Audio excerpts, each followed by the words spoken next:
성자와 성령의 이름으로 아멘. 성 베드로 사도좌 축일 독서 기도 제1독서 사도행전에 의한 독서. 베드로가 이방인들의 개종에 대해 보고한다. 그 무렵 사도들과 유다에 있던 신도들은 이방인들도 하느님의 말씀을 받아들였다는 소식을 들었다.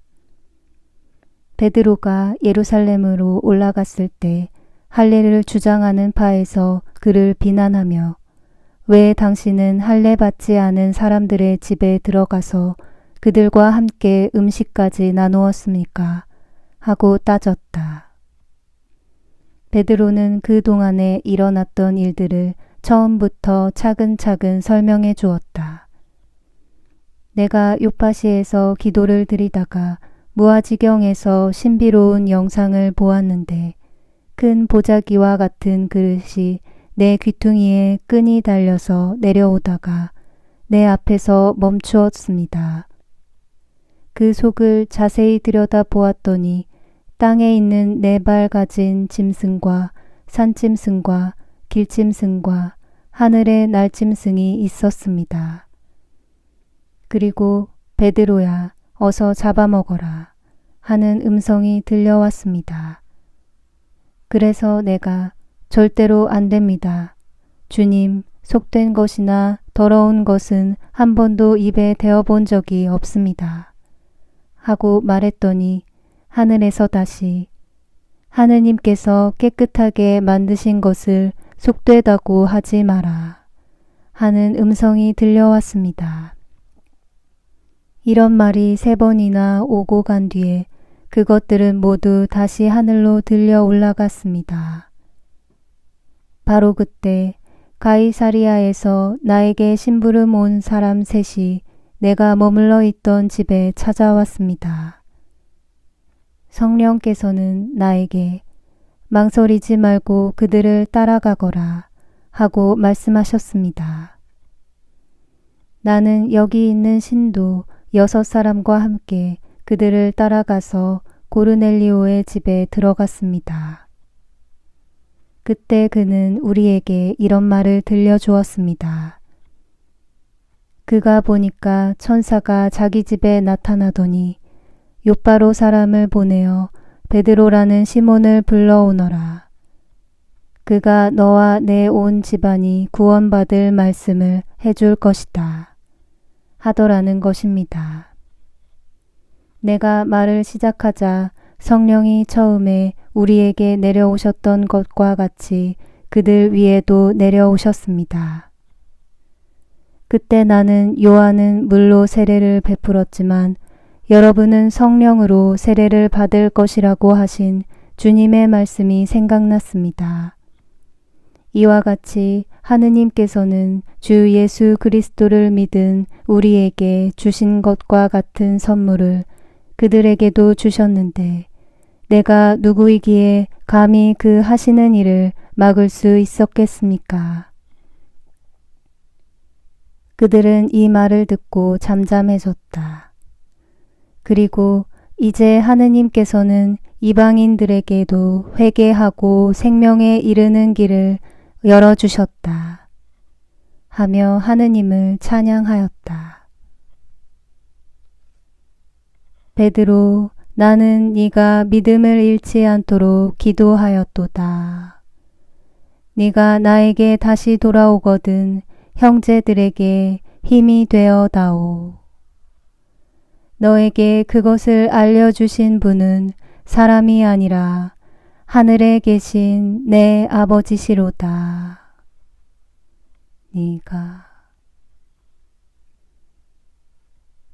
제2독서 성대 레오교황의 강론에서 그리스도의 교회는 베드로의 굳건한 신앙 위에 세워져 있습니다. 온 세상에서 오직 한 사람, 베드로가 모든 민족을 구원으로 부르고 모든 사도들과 모든 교부들의 으뜸이 되도록 간택되었습니다. 하느님의 백성에게는 많은 사제들과 사목자들이 있습니다. 그리고 그들 모두를 먼저 그리스도께서 다스리시지만 베드로도 자신의 고유한 권한으로 다스립니다. 형제들이여, 이러한 직분의 부여로서 하느님께서는 당신 권능의 위대하고도 놀라운 몫을 베드로에게 부여하셨습니다. 또 하느님께서는 교회의 다른 지도자들이 베드로와 같은 권한을 갖기를 원하시지만 그것은 항상 베드로를 통해서만 주십니다. 주님께서 언젠가 모든 사도들에게 사람들이 당신을 누구라고 하더냐고 물으셨을 때 그들은 주님을 알지 못하는 사람들의 모호한 대답을 전해 주었으므로 그들은 모두 같은 대답을 했습니다. 그러자 주님께서 너희들 자신은 나를 누구라고 생각하느냐고 물으셨을 때 맨 먼저 주님을 고백한 사람은 사도들 가운데서 첫 자리를 차지했던 그 분이었습니다. 베드로가 선생님은 살아계신 하느님의 아들 그리스도이십니다 하고 말했을 때 예수님은 시몬 바르요나, 너에게 그것을 알려주신 분은 사람이 아니라 하늘에 계신 내 아버지시니 너는 복이 있다 하고 대답하셨습니다. 즉, 내 아버지께서 너에게 이것을 가르쳐 주시고 또 세상의 견해가 너를 오류로 이끌지 못하며 천상적 감도로 말미암아 교훈을 받고 육정이나 혈통이 아닌 외아들의 아버지이신 그분께서 가르쳐 주셨기에 너는 복되다는 뜻입니다. 예수님은 이어서 나는 너에게 말한다 고 말씀하십니다. 즉, 내 아버지께서 너에게 나의 신성을 계시하신 것처럼 나도 너에게 너의 높은 위치를 알려주겠다고 하십니다. 너는 베드로 반석이다. 말하자면 내가 부서질 수 없는 반석이고 두 민족을 하나로 만드는 모퉁이 돌이며 누구도 다른 것으로 대체할 수 없는 반석이라면 너도 내 힘으로 견고해진 반석이다. 내가 가지고 있는 고유한 권한에 참여함으로써 너도 그 권한을 가지게 된다는 것입니다. 이 반석 위에 내 교회를 세울 터인즉 죽음의 힘도 감히 그것을 누르지 못할 것이다. 즉, 이 견고한 기초 위에 나는 영원한 성전을 짓겠으며 하늘까지 오를 내 교회가 이 신앙의 견고함 위에 세워지리라는 말씀입니다. 죽음의 힘도 이 신앙을 누르지 못하고 죽음의 사슬도 이 신앙을 묶어버릴 수 없다. 이 말은 생명의 말이다. 이 신앙은 그것을 고백하는 사람들을 하늘로 올려 보내는 것처럼 그것을 부인하는 사람들을 지옥으로 던져버린다는 말씀입니다. 예수님은 또 지극히 복된 베드로에게 말씀하십니다. 나는 너에게 하늘나라의 열쇠를 주겠다. 네가 무엇이든지 땅에서 매면 하늘에도 매여 있을 것이며 땅에서 풀면 하늘에도 풀려 있을 것이다. 주님은 이 권리를 행사할 권한을 다른 사도들에게도 물려주셨으며 또 교회의 모든 주교들에게도 물려주셨습니다.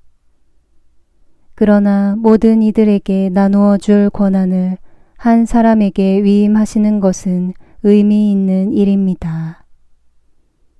이렇게 베드로에게 이 권한을 위임하시는 것은 베드로를 교회의 모든 지도자들의 으뜸으로 내세우시기 때문입니다. 시몬 베드로, 너를 배에서 부르기 전에 나는 이미 너를 알고 있었고 내 백성의 으뜸으로 너를 세웠도다. 나는 너에게 하늘나라의 열쇠를 주었도다.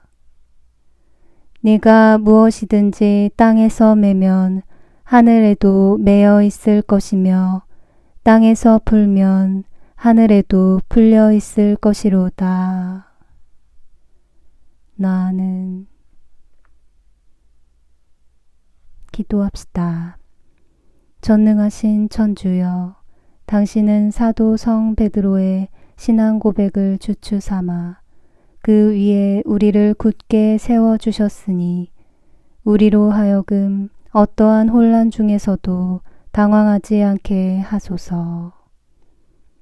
성부와 성령과 함께 천주로서 영원히 살아계시며 다스리시는 성자 우리 주 예수 그리스도를 통하여 비나이다.